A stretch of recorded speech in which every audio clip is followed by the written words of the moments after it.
CEO and founder of professional data Kinetix and Kinetix Networks, James Howell, here to present Networking and the World.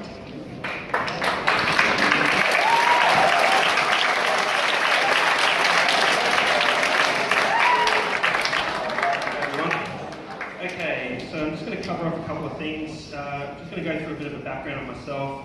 I'm going to talk about travel and the opportunities in working in IT and networking in specific. And then go through a bit of the world of networking and some of the cool future stuff that's coming out in the not too distant future. So I'm the CEO of Professional Data Kinetix, which is a predominantly services-based business based here in Wagga. And I also run Kinetix Networks, which is an NBN ISP also. So we do communication solutions for businesses, homes, voice services, where we actually make all your phone calls and everything operate over the internet now, which is a requirement with the NBN. A couple of things like that. A bit of my history. I've been in the IT industry for about 20 years now. I was a communications and information systems controller in the Royal Australian Air Force, where I was deployed overseas. I was an infrastructure architect for CAS Group. CAS Group has since been bought by Fujitsu, but they used to do things like Department of Defence, where you build networks for different government bases around Australia, Telstra contracts for call centres, Department of Foreign Affairs, so you could actually work on different network solutions and get communications to different embassies around the world. So a few different things there. I was also a global exchange consultant for the Australian Trade Commission, which is also known as Austrade, where I had to actually coordinate the email systems for about 77 countries and coordinate and manage and upgrade all of those systems. And then when I was working at Dell, I was a business development manager for digital forensics and multi-level security systems. So digital forensics is where law enforcement agencies, banks, those kind of things, look for things like fraud or people doing illegal activities on the internet, how you actually capture that information and then able to present it in a format that can be used in court as evidence. And multi-level security solutions is where you've got military circumstances, like you've got unclassified networks, secret, top secret, different networks. I used to build systems to allow for the separation of those networks so that people could work in different security environments. So I was going to throw out a bit of a question here, and people can throw some different ideas if they want, but I just wanted to kind of get some thoughts on where people think that I might have actually been operating in the world. Any ideas? Yeah, in the yellow? Sorry? South America. No, not in that particular case. In the blue blazer or top of that? Yep. Europe? Yeah, okay, so I've done some work in Spain and in the UK. So there's a couple of spots there. Any other ideas? What? Yeah. Yeah, I'm going to go with a high possibility. I've done work in WA, South Australia, Victoria. In fact, I've been to every state and territory working inside Australia in IT and networking in particular. We've got yellow just back there. Sorry? Yeah. North America, yeah. So some of the stuff that I was doing in digital forensics in Utah, they actually have some labs there that actually provide some different technologies for looking into different security solutions. I don't know if anybody's ever had an interest in password hacking and trying to decrypt passwords for people. They've actually got some systems there that use general graphics cards, and they have banks and banks and banks. So you're talking like the likes of NSA and stuff like that work in those kind of things, where they have massive computer systems that parallel process all of the passwords simultaneously to actually crack and break through different encryption algorithms. Just down here, in green and yellow. Russia, no. Actually, one of the places I'd love to go, but I have been just below Russia into China as well. China has got some amazing technology, and they're very forward thinking on putting out new solutions, specifically in smart cities. So, and I'll just have the last one here in the red. New Zealand, yes.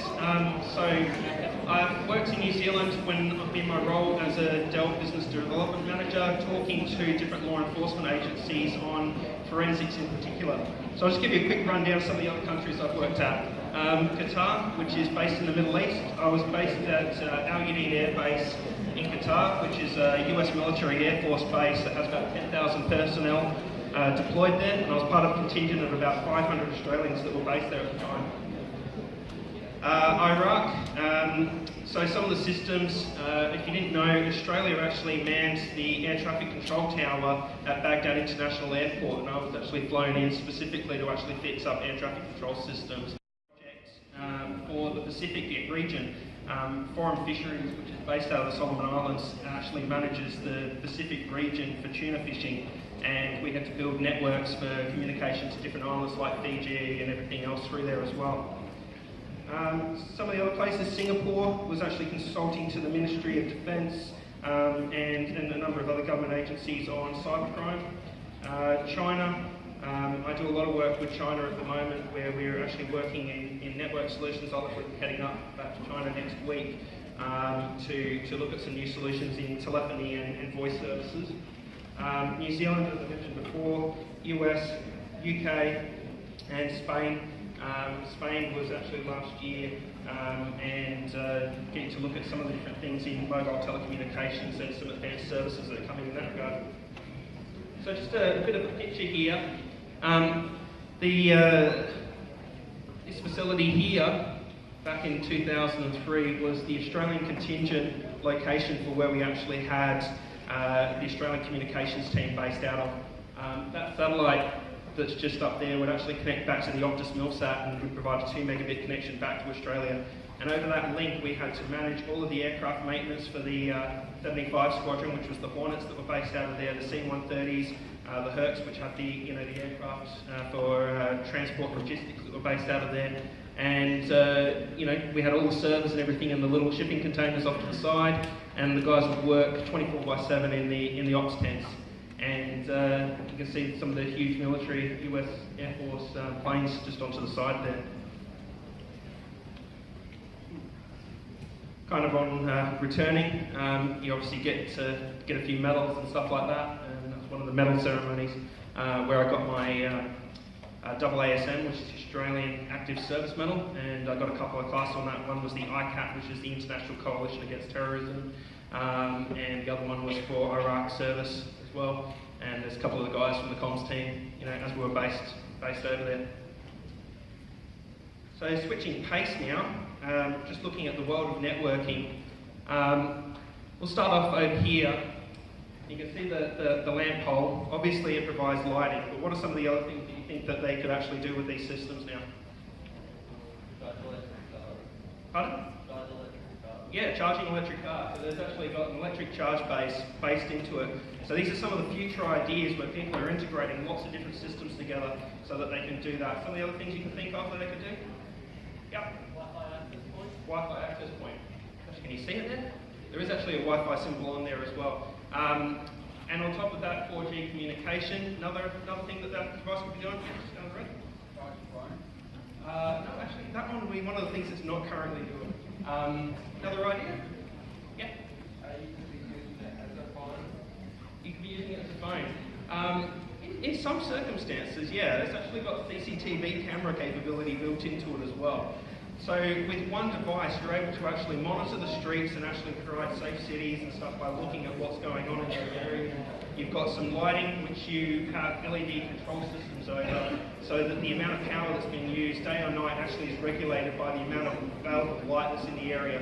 So if there's an emergency situation at 2 o'clock in the morning, a button can be pressed and immediately turn on as much lighting as possible so that people in an emergency situation can work as quickly as possible.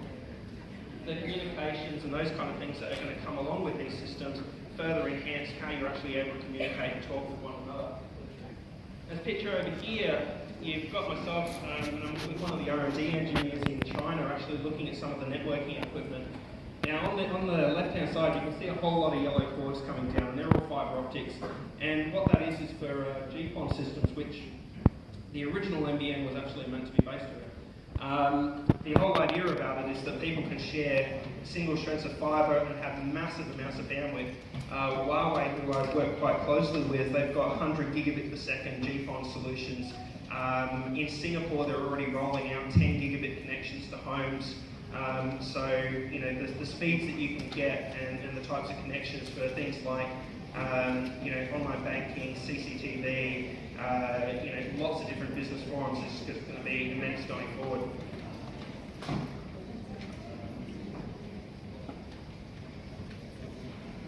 Some of the other stuff that you guys probably don't know about is how much surveillance actually comes with all of this different equipment. There are different places in Australia at the moment that actually monitor where you move, where you go about. Just because your phone is turned on and you've got Wi-Fi turned on, even if you're not connected to a wireless access point, people can actually trace your movements and see where you're going and what you're doing. And if you went to a football stadium and then connected and used the Wi-Fi and then you went to a club or something like that to have a dinner afterwards, these devices can actually show where you've been and where you've connected to different networks, even if you don't think you're actually connecting to them. So this particular picture on here is actually showing an exhibition area, and this was at a Mobile World Congress in Barcelona last year, and it was actually tracking the people's mobile phones, how many people were in an exhibition, how many people were going to a particular stand, looking at particular pieces of information, and these people don't even know until they go and see this stand that they're actually being monitored and tracked as they're walking around, those kind of things. So you don't even need to be connecting to devices to actually see that people are tracking you. This device here, these are already live. We actually run these in Sydney. They have 100 gigabit per second switches for communications infrastructure.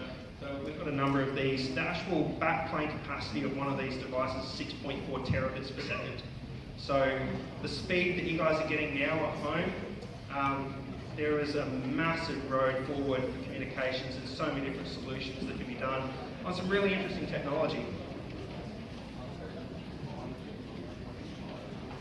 This is a little bit of a look back and a look forward. You guys probably haven't seen too many of the brick phones that existed in our first generation types of mobile phones. The devices were about yay big, and people would hold them up to their head like this and talk. But you're moving forward, and you've got your iPhone 7 capable of over 100 megabits per second for communication. The 5G devices that are looking at coming around 2020 are going to provide up to 10 gigabits per second. The mobile towers that they're already working and communicating with can do about 135 gigabits per second on communication backhaul. So the NBN that you've got coming out in Wagga right now is pretty much archaic with that kind of technology because the speeds that you're going to get are far superior. But what can you do with some of these speeds?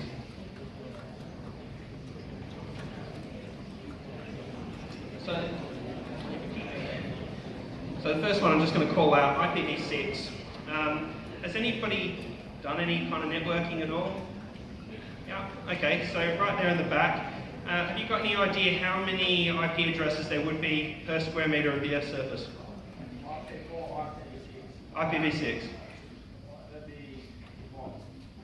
Yep, it's actually about 1 million IP addresses per square metre of the Earth's surface. So when you're thinking about it at the moment, IPv4 has about 4.3 billion IP addresses that are available for use. The IPv6 standard was built and drawn out and has to be adopted now because all the IP addresses in IPv4 have run out around the world. You're having to move to these new kind of communication standards.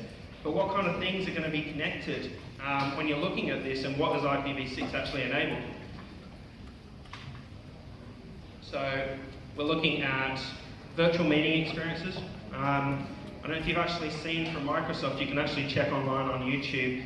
They've got virtual meeting experiences where you wear a HoloLens, someone else wears a HoloLens, and you go into a room with about 16 cameras surrounding you, and you can have a complete virtual experience as if you're in the room with each other, seeing what each other sees, the movement, everything else like that. And that's relayed in real time across these high-speed networks. One of the other ones, you can actually go and attend an NBA game in the US. They've actually got 360-degree cameras that sit courtside, high-speed transmission, and wherever you look with your goggles, you can actually see the game as if you're there and you get the best seat in the house.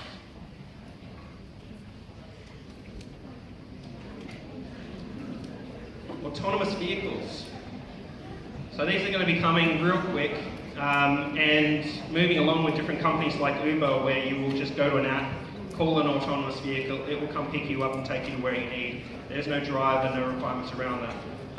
It's going to lead to safer roads, but having these 5G communication standards are some of the things that actually enable that to happen.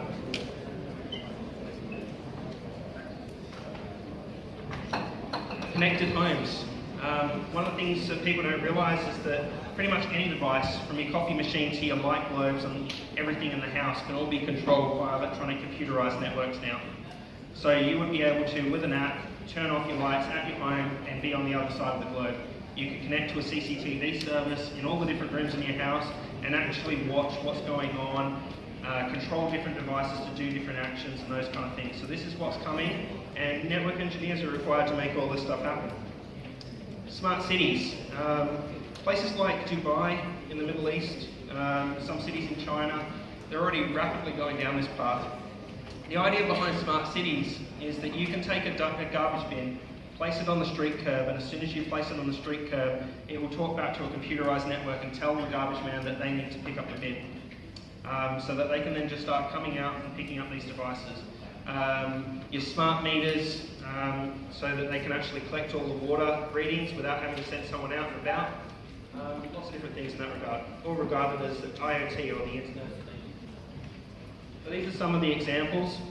What you've got on the left-hand side there is smart meters for water reading, where it can actually monitor all of the water flow that's going through. If you don't pay your bill, they can turn your water service down to a restricted flow.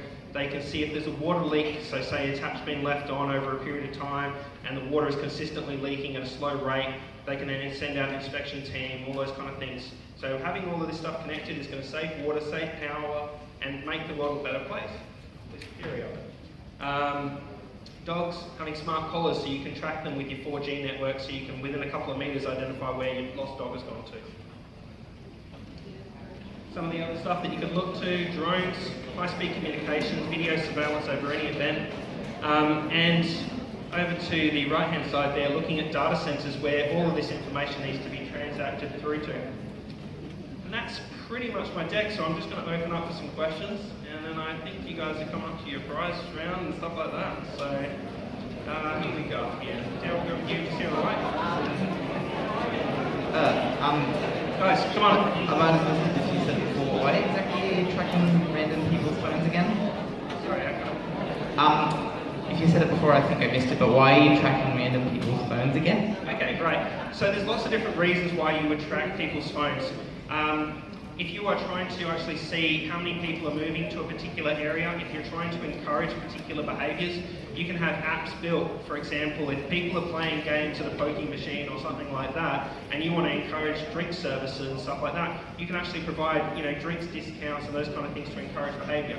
But first off, what you've actually got to do is track the behaviour so you can understand the baseline behaviour, and then look how you want to modify that behaviour by using the information. Yep, in the blue, just here. Yep. Why would you need a terabyte of internet speed? Why would you need a terabit per second of internet speed? Okay, so not necessarily for home, but for the likes of organisations like myself, we already have 10 gigabit links coming out of Wagga, and that's to service large pipes of information for different people. So, where we're actually passing all that data through, there's massive amounts of storage, video, online usage, phone calls, all of those kind of things that combine in aggregate to need these huge pipes. And when you're connected to places like the US, for example, there's a huge amount of data that's coming from those overseas countries. So different companies actually come together and actually aggregate all that data so they can get as much through as possible to make sure the usage experience for people is great. Yep, just up back there, related with the blue.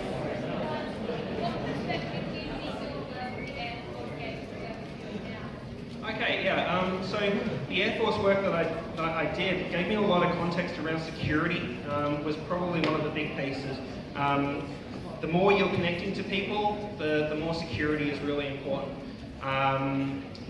things that you learn in the military, even if it's just basic, first aid, weapons handling training, all of those kind of things, gives you a respect for a lot of different people's businesses, a lot of different ways that information needs to be secured.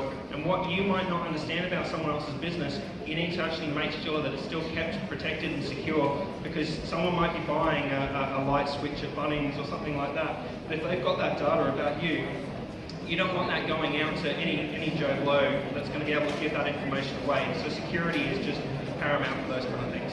Thanks for the question. Yeah, just down here. What technology? What am I looking forward to? Okay. So the question was, what technology am I looking forward to the most in the future? I think probably the virtual meeting rooms, the holographic projection technology is probably something that's pretty exciting, where you can actually visually see people, kind of a bit of a Star Warsy, Star Trek kind of view of the world, but communications is one of the things I really enjoy with these different systems. Yeah, just review.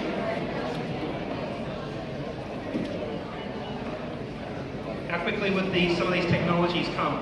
So some of these things like 5G technology, they're looking at coming out in 2020, so we're only talking like 3 years away from now. And you can already see some of the stuff being deployed in some high population areas. Yeah, just back there in the blue top, yeah. What would be some of the negative impacts of like having everything computerized? Sorry. What could be some of the negative impacts that could have on our world if everything's computerized? Negative impacts, was it? Yeah. So some of the negative impacts that could come from all of this stuff, obviously, the more and more technology that we're deploying, the more energy that we're actually consuming, so that has an environmental effect. Luckily, countries like China are really getting behind green energy and getting solutions ahead so that they can come forward. Some of the other things is obviously if you get a leak of this privacy and different information, then people are able to start building profiles of you very quickly. And then online payment systems and those kind of things can become compromised if people aren't looking after security correctly. Okay, yeah, just here. Yep. Sorry? How do I, okay, right, so that's a great question. How do you get into my line of work? So my current line of work, being the CEO of my own company, is start your own business and give it a go. But prior to some of the stuff that I've been doing, Air Force was a fantastic stepping stone. You can contact the military options, and they do things like getting degrees for people and co-sponsoring you so you can actually get ahead in life.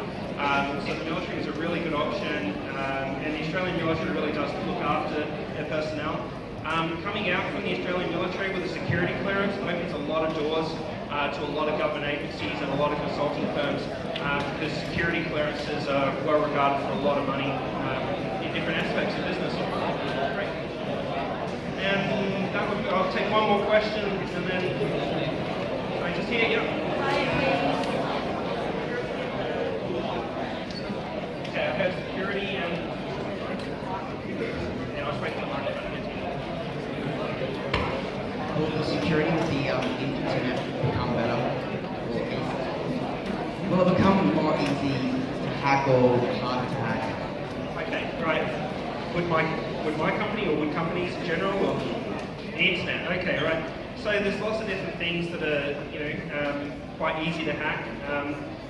Essentially, if people aren't protecting their gateways, it becomes really hard. And IPv6 with more communication and more attack vectors.